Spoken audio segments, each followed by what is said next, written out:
আজকে দিনে দাঁড়িয়ে কিছু ইনফ্লুয়েন্সারের কাছে দেবলীনা নন্দী একটা হট টপিক হয়ে উঠে দাঁড়িয়েছে। তার ফ্যামিলি নিয়ে, তার লাইফস্টাইল নিয়ে, তার সাথে যা ঘটেছে এই সব নিয়ে দেবলীনা নন্দী। তো আমি এই ধরনের ভিডিও অ্যাকচুয়ালি কোনোদিনও বানাই না, বাট আজকে আমি ভিডিওটা বানাচ্ছি কারণ অনেকে আমাকে বলছিল যে কি ধরনের কিছু বানানোর জন্য। কিছু কিছু কন্টেন্ট ক্রিয়েটার এটাকে বেস করে একের পর এক নানা রকম ভিডিও তৈরি করছে আর একের পর এক কন্ট্রোভার্সি সৃষ্টি করছে। দেবলীনা নন্দী। তো আমি এই ধরনের ভিডিও অ্যাকচুয়ালি কোনোদিনও বানাই না, বাট আজকে আমি ভিডিওটা বানাচ্ছি কারণ অনেকে আমাকে বলছিল যে কি ধরনের কিছু বানানোর জন্য। বাট আমি ভাবলাম যে সবাই বলছে তো কিছু একটা আমি করি। তো আজকে সোশ্যাল মিডিয়া খুললে, স্ক্রল করলে, ফেসবুক, ইউটিউব, ইনস্টাগ্রাম, একটাই নাম দেবলীনা নন্দী, যে ঘটনাটা ঘটেছে সেই নিয়ে। তো আমি ভাবলাম যে কিছু কথা বলি, অ্যাকচুয়ালি কি ঘটনা ঘটেছে, কি হয়েছে। আমি কোনো কন্ট্রোভার্সিতে যাচ্ছি না। আমি যেটা বলছি, দেবলীনা নন্দী অ্যাকচুয়ালি আমার থেকে অনেক বড়। তো সম্পর্কে আশা করি দিদি হয়, দিদির বয়সী বলতে গেলে। তো যেটা ঘটেছে, তো তোমার সাথে কি ঘটেছে না ঘটেছে, আমি তোমার ফ্যামিলির ব্যাপারে সে ব্যাপারে ইনভলভ হচ্ছি না, আমি যাচ্ছিও না, আমি জানিও না কি ঘটেছে। দুটো একটা ভিডিও দেখে, তোমার ভিডিও বা নানা রকম আরও ভিডিও দেখে কারোর সম্পর্কে কিছু বিচার করা যায় না।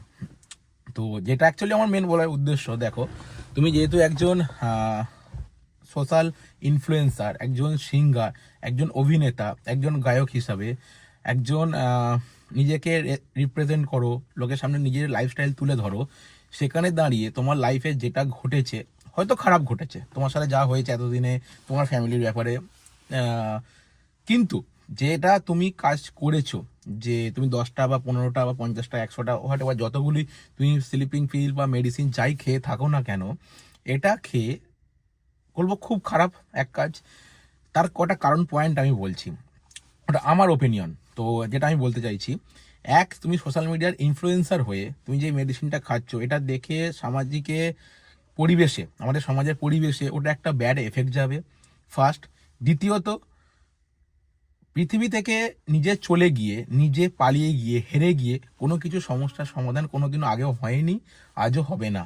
তাই এটা সম্পূর্ণ তোমার ভুল ডিসিশন ছিল, নিজেকে শেষ করে ফেলা। নিজেকে শেষ করে কেউ কোনোদিন কোনো জায়গা থেকে তার, মানে কি বলবো এটা, আমি নিজেকে কোনো কিছু প্রুভ করতে কেউ পারে না, মানে নিজে চলে গিয়ে। তোমার এই জিনিসটা সব থেকে বড় ভুল ছিল। আরেকটা কথা যেটা আমি বলি, যে দেখো তোমার সাথে কি হয়েছে, তুমি একটা ভিডিও পোস্ট করলে, তো একটা ভিডিও পোস্ট করে দিয়ে তারপর এই ঘটনাটা ঘটিয়ে দিলে। তুমি যদি এই ভিডিওটা না পোস্ট করতে, লোক আর জানতো না, তার দুদিন একদিন আগেও পর্যন্ত তোমার নিজের লাইফস্টাইল, নিজের কাজ, সেই সব কিছু তুমি কিন্তু ভিডিও পোস্ট করে গেছো। সাডেনলি একটা ভিডিও পোস্ট করে দিলে, দিয়ে এই ঘটনাটা সবার মধ্যে ছড়িয়ে গেল। সে যাই হোক, সব ঠিক আছে, বাট যেটা করে থাকো না কেন, হয়তো সোশ্যাল মিডিয়া তুমি পোস্ট করেছো বলে লোকে জানছে, আগে তোমার ফ্যামিলি সবার সামনে আসছে, সবার সামনে কথা বলছে, তো যে কি ঘটনা আগে ঘটেছে, তোমার সাথে কি হয়েছে না হয়েছে, আমি যাচ্ছি না এসব ব্যাপারে। আমি তোমাকে উদ্দেশ্য করে বলতে চাই, তুমি যেটা করেছো খুব ভুল কাজ করেছো। এটা করা তোমার উচিত কখনোই হয়নি, যে নিজেকে শেষ করে দিয়ে নিজে পালিয়ে গিয়ে যে সব কিছু সমাধান দেখিয়ে দেবো। তো এটা একটা অন্য কারণ।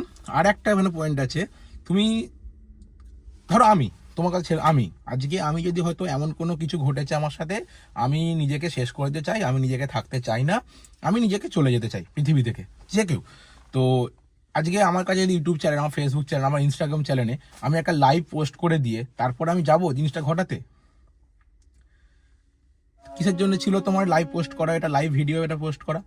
তো আজকের দিনে যে জিনিসটা প্রত্যেকের মধ্যেই ঘটছে, অনেকেই দেখছি, অনেক সোশ্যাল মিডিয়া ইনফ্লুয়েন্সাররা আছে, অনেকেই আছে, একটা করে লাইভে আসছে, লাইভ ভিডিও পোস্ট করছে, করে তারপরে জিনিসগুলো তারা ঘটাচ্ছে একের পর এক। অনেক, শুধু আমাদের ওয়েস্ট বেঙ্গল বলে না, আদার্স অন্যান্য স্টেটের অনেক এরকম ভিডিও দেখবে পাওয়া যায়। এই জিনিসগুলো ঘটছে, সেটা নানা রকম রিজনে, নানা রকম পরিস্থিতিতে, নানা রকম জায়গায় জিনিসগুলো ঘটছে। আর একটা এখানে আমি বলি, সায়ক চক্রবর্তী, তুমি তুমি আমার দাদার বয়সী হবে, আমার সিনিয়রই হবে। তো রিসেন্টলি তুমি অনেক ভিডিও পোস্ট করেছো যে আমি অভিনয় করতাম, এখন করছি না, সেটা তোমার ব্যাপার, তুমি করছো না না পারছো না সেটা তোমার ব্যাপার। আর তারপর আজকে একটা ভিডিও পোস্ট করে, আজকেই আমি দেখলাম তুমি লিখেছো কয়েক ভিডিওতে, যে মানে বলেছো অ্যাকচুয়ালি, তো ভিডিওটা আমার লিঙ্কটা পাঠিয়েছিল একজন, আর আজকে ভিডিওটা বানাচ্ছি আমাকে অনেকে বলার পরেই আমি করছি। তো যে তুমি ওখানে বলেছো যে তুমি একজন ব্লগার, তো প্রতিদিন ভিডিও করা আর কমেন্টগুলো পড়া হচ্ছে তোমার অক্সিজেন মতো, তুমি অক্সিজেন নেবার মতো তোমার জিনিসগুলো তোমার সাথে ঘটে। তো ঠিক আছে, তোটা তোমার লাইফস্টাইল, তুমি তোমার করো, তুমি কাজ করো, তোমার আলাদা। তার আগে দেবলীনা নন্দীর একটা ভিডিও তুমি যে লিখেছো ওখানে পোস্ট করে, ওখানে যে এবার নিজের মতন করে বাঁচতে শেখ না কিছুটা এরকম ধরনের লিখেছো একটা ওয়ার্ড ওখানে। তো তোমাকে বলি, তুমি তোর নাকি খুব ভালো বন্ধু, তোমার এরকম অনেক বন্ধু আছে। তো তোমার এরকম বন্ধুর লাইফে যখন তোমার এত কিছু ঘটনা ঘটছে, দেবলীনাদির লাইফে এত কিছু ঘটছে, আশা করি তুমি কিছু না কিছু জানতে। মানছি 100% তুমি জানো না, 1% তুমি জানতে। যখন 1% তুমি জানতে, তা এত দিন কেন তুমি কোনো ভিডিও পোস্ট করোনি? হ্যাঁ, এটা তুমি বলতে পারো আমাকে যে দেবলীনা নন্দী তো কোনো ভিডিও পোস্ট করেনি, সেই জন্য আমি তো পাবলিকের সামনে আনতে পারি না। ঠিক আছে, তাও এখন ভিডিও পোস্ট করে হসপিটালের মধ্যে গিয়ে ভিডিও পোস্ট করা, হসপিটালের মধ্যে একটা অসুস্থ রুগীকে কথা বলা, তাকে তুলে নিয়ে এসে ওখান থেকে কথা বলাচ্ছ, সে কথা বলতে না পারলে তাকে জোর করে কথা বলাচ্ছ, কিসের জন্য? কোনো প্রয়োজন নেই।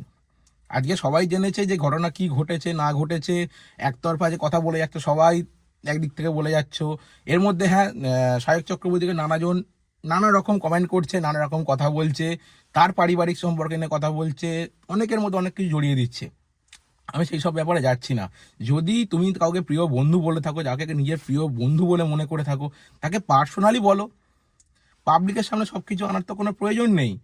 পাবলিকের কাছে এনে আজকে তুমি কি সৃষ্টি করতে চাইছো? সেখানে হয়তো তুমি দেখাবে যে আমি ভালো, আমার ফেসটা দেখাচ্ছি, আমি তোমায় তুলে ধরছি, এইটুকু হবে। এর থেকে বেশি তো কিছু আসবে না। আজকে তোমার ভিডিওতে আজকে 10 মিলিয়ন 15 মিলিয়ন ভিউ যাবে, 15 মিলিয়ন ভিউজে যাবে, 15 মিলিয়ন লোক আসবে তোমার চ্যানেলের মধ্যে, 5,000 10,000 50,000 লোক কমেন্ট করবে, 10,000 লোক 1,000 লোক 1 মিলিয়ন লোক তোমার চ্যানেলে কমেন্ট করবে, ভিডিওটাতে কমেন্ট করবে। তারা কিন্তু এসে তোমাকে বাড়িতে কেউ বোঝাবে না, কেউ বলতেও আসবে না। তাই নানা রকম ভিডিও পোস্ট করা, এগুলো বন্ধ করাটাই উচিত ফার্স্ট। আর এর মধ্যে আজকে আমি সোশ্যাল মিডিয়া স্ক্রল করতে গিয়ে দেখছি যারা এটার মধ্যে কোনোভাবে যুক্ত না, আমার ভিডিওটা মেন বানানো ওই জন্যই, মেন কারণ এই ঘটনাটাকে কেন্দ্র করে কিছু ইনফ্লুয়েন্সার যারা নতুন কন্টেন্ট ক্রিয়েট তৈরি করছে বা চ্যানেলে ভালো ভিউ আছে, অনেকদিন ধরেই কাজ করছে, তারা ইউটিউব চ্যানেলে, ফেসবুক চ্যানেলে, তার সোশ্যাল মিডিয়ায় কাজ করছে, তারা এই জিনিসটাকে এতটাই কন্ট্রোভার্সি করে তুলছে নিজেদের চ্যানেলে শুধু পেজের ভিউ আনার জন্যে, শুধু ভিডিও করে পোস্ট করার জন্য। কারোর সম্পর্কে একটা খারাপ কথা বলতেও তার দুবার পিছু যায় না। যে কার সম্পর্কে একটা কথা বলছি, তার সম্পর্কে একটা খারাপ ঘটনা ঘটলেও তার যে একটা লাইফ আছে, তার একটা পার্সোনাল লাইফ আছে, তার একটা ফ্যামিলি আছে, একটা ছোট ঘটনাকে কেন্দ্র করে তারা এতটাই জিনিসটাকে হাইপার করে তুলছে, তার এর পরের জীবনে তার চলাটা খুব ডিফিকাল্ট হয়ে দাঁড়াবে। তো এটা ওর পরিবারের ব্যাপার, ওর পরিবারের ওপর, তাকের ওপর ছাড়ো। তুমি একটা সাধারণ ডিসিশন, একটা পাবলিক হিসাবে, ওর ফ্যান হিসাবে, ওকে ভালোবাসার মানুষ হিসাবে তুমি একটা কমেন্ট করতে পারো বা কিছু একটা মানে বলতে পারো, ঠিক আছে। বাট কিছু কিছু কন্টেন্ট ক্রিয়েটাররা যেভাবে আজকে তোমরা এই জিনিসটাকে গড়ে তুলছো, মানে ফেসবুক, ইউটিউব, ইনস্টাগ্রাম, সোশ্যাল মিডিয়াতে কারো সম্পর্কে, তো ওই জিনিসটা সম্পূর্ণ খুব খারাপ হচ্ছে। এটা কারো সম্পর্কে বলাটা এভাবে উচিত না, না জেনে কথা বলাটা উচিত না, যেটা তোমরা করতে চাইছো। আর সাধারণভাবে যেটা আমি বলতে চাই যে কারো দুটো একটা ভিডিও দেখে, কারো 20 মিনিট, কারো 25 মিনিট, কারো 10 মিনিটের ভিডিও দেখে কারো সম্পর্কে এতটা জাজমেন্ট করা কোনোদিনও উচিত না। তো যেটুকু আমি বলবো, যে এই কাজগুলো করছো খুবই খারাপ করছো। আর যারা যারা, আর একটা কথাই আমি বলি, আমি তো এখানে অনেকেই আছে তার মানে শুদ্ধ আজকে নিজেদেরকে সামনে আনার জন্য, মানে এমন কিছু কন্টেন্ট ক্রিয়েটাররা আছে যে আজকে আমাদের পরিবেশে এমন কিছু সাধারণ ঘটনা ঘটলেই সেটাকে উদ্দেশ্য করে তারা শুরু করে দেয় একের পর এক ভিডিও করা, একের পর এক ভিডিও করা। কেন? তাদের হাতে কোনো কন্টেন্ট নেই। আজকের দিনে দাঁড়িয়ে তার হাতে কোনো কন্টেন্ট নেই। কি করবে? বাড়িতে বসছে, সামনে ক্যামেরা রাখছে, রেখে বা ফোনে শ্যুট করছে, 10 মিনিট 15 মিনিট ভিডিও করছে, করে পোস্ট করে দিচ্ছে, পাবলিকের সামনে কন্ট্রোভার্সি করছে। আজকে তোমার লাইফের সাথে যদি এটা ঘটতো, তোমার পরিবারের সাথে যদি এটা ঘটতো, তোমার কেমন লাগতো? আজকে ফেসবুক খুললে, ইনস্টাগ্রাম খুললে, ইউটিউব খুলছো, সোশ্যাল মিডিয়া খুললেই একের পর এক নেগেটিভ কমেন্ট, তার পরিবার সম্পর্কে কথাবার্তা, শুধু এইগুলো সামনে ঘোরাফেরা করছে। এই যারা যারা এই কাজগুলো করছো, তারা ফার্স্ট অফ অল বন্ধ করো। তার পরিবারের ব্যাপার, সে ঠিক সবকিছু সামলে নেবে, সবকিছু একদিন সব ঠিক হয়ে যাবে। তাই জিনিসটাকে এতটা হাইপার করে, এতটাকে কন্ট্রোভার্সি করে তুলো না। তাদের লাইফ তাদের মতো করে ছেড়ে দাও, ওরা ঠিক করে নেবে। তুমি ওকে সাপোর্ট করো, ওকে ভালোবাসা দাও, ওকে নানা রকম পজিটিভ কমেন্ট করো, যাতে সুস্থ হয়ে ওঠে, ভালো হয়ে ওঠে। এরকম জিনিস যাতে দেবলীনা দিও না করে, আর কারোর জীবনে যাতে এমন করতে না হয় সেটা যেন লোকে দেখে সেটা মোটিভেশন পায়। তা বলে এই নয় যে তোমরা জিনিসটাকে এতটা হাইপার করে তোলো। তো আমার বলার উদ্দেশ্য ছিল এটাই। আমি কারো ব্যাপারে কোনো খারাপ কথা বলছি না, না সায়ক দাকে বলছি, না আমি দেবলীনার দিকে বলছি, বা আরও কোনো পরিবারের সম্পর্কে কিছু বলছি। তো আমি যেটাই মেনলি বলতে চেয়েছি, কারোর ব্যাপারে এতটাই খারাপ কথা বলো না, বা কাউকে এতটাই কিছু যাতা করে বলো না যে দূর থেকে বাইরে থেকে কয়েকটা ভিডিও দেখে, একজনের না বা 50, 100, 1000 জনের পেজ দেখে, ভিডিও দেখে, ছবি দেখে তোমরা নানা রকম কথা বলে দেবে। আজকে অনেক ইনফ্লুয়েন্সাররা একটা করে ছবি পোস্ট করছে, ভিডিও পোস্ট করছে, দিয়ে তার ভিডিওতে ভিউ, লাইক, শেয়ার, কত কমেন্ট, কত কিছু আসছে। তাই এই জিনিসটা ওদের ওপরই ছেড়ে দাও, ওরা ঠিক নিজে একে অপরকে সামলে নেবে। আর একটা কথা হচ্ছে, ঝগড়া ঝাঁটি ঝামেলা সবার সাথেই ঘটে, সবার পরিবারই আছে, তারা আবার নতুন করে সবকিছু শুরু করে, নিজেদের জীবন নতুন করে স্টার্ট করে, এটা এমন কোনো ব্যাপার না। আর একটা কথা, যেটা আমার ওপিনিয়ন, আমি যারা নিজে ফিল করি, নিজে পছন্দ করি, মানে বলতে চাই আমি, অ্যাকচুয়ালি যেসব ছেলেগুলো না সত্যি কাউকে ভালোবেসেছে, বা সত্যি কোনো মেয়েকে ভালোবেসেছে, কিন্তু তারা তাদের নিজেদের প্রিয় মানুষকে পায়নি, আর যারা নিজেরা পায়নি, যারা তাদের প্রিয় ভালোবাসার মানুষকে অগ্রাহ্য করে, তাকে তুচ্ছ করে অনেক জায়গায় চলে গেছে, বেশিরভাগ লাইফে তারা এই সমস্যায় পড়েছে। বাট আমি দেবলীনা দি সম্পর্কে আমি এত জানি না, তাদের লাইফ হিস্ট্রি সম্পর্কে জানি না, আমি ওদের সম্পর্কে বলছি না। আজকে আমি পরিবেশের সম্পর্কে বলছি। আজকে কোনো ছেলে বা কোনো মেয়ে যদি সত্যি কাউকে ভালোবেসে থাকে, কোনো না কারণবশত তাকে ছেড়ে গেছে বা কিছু ঘটেছে, তার মধ্যে আমার দেখা 80 থেকে 90% ছেলে মেয়েগুলো কোনো না কোনো জায়গাতে এইভাবেই ঠিক প্রবলেম ফেস করেছে। বাট আমি 100% বলছি না যে সবার মধ্যেই ঘটে বা সবার কিছুর মধ্যে ঘটে। তবে একটা কথা, সত্যিকারের ভালোবাসার দাম আজকে এই পৃথিবীতে নেই, আমি নিজে বলছি। এর পেছনে অনেক কারণ আছে, তা আমি এই মুহূর্তে এক্সপ্লেন করতে গেলে ভিডিও দেখবে 1 ঘন্টা, 1.5 ঘন্টা, 2 ঘন্টা চলে গেছে, ঠিক আছে? তা আমি অত ডিটেলসে যাচ্ছি না। তো যাই হোক, আমি কোনো কন্ট্রোভার্সিতেও যাচ্ছি না, আর কারো সম্পর্কে কোনো খারাপ কথাও বলছি না। আমি আমার ওপিনিয়ন কয়েকটা কথা তোমাদেরকে বলেছি, তো যেটা আমার মনে হয়েছে সেটাই বলেছি। তো এটুকুই ছিল বলার, আর বেশি কিছু না। তো যাই হোক, আশা করি যারা যারা ভিডিওটা দেখবে আমার, আমি ঠিক বললাম বা কি ভুল বললাম, তো অবশ্যই কমেন্ট করে আমাকে জানিও।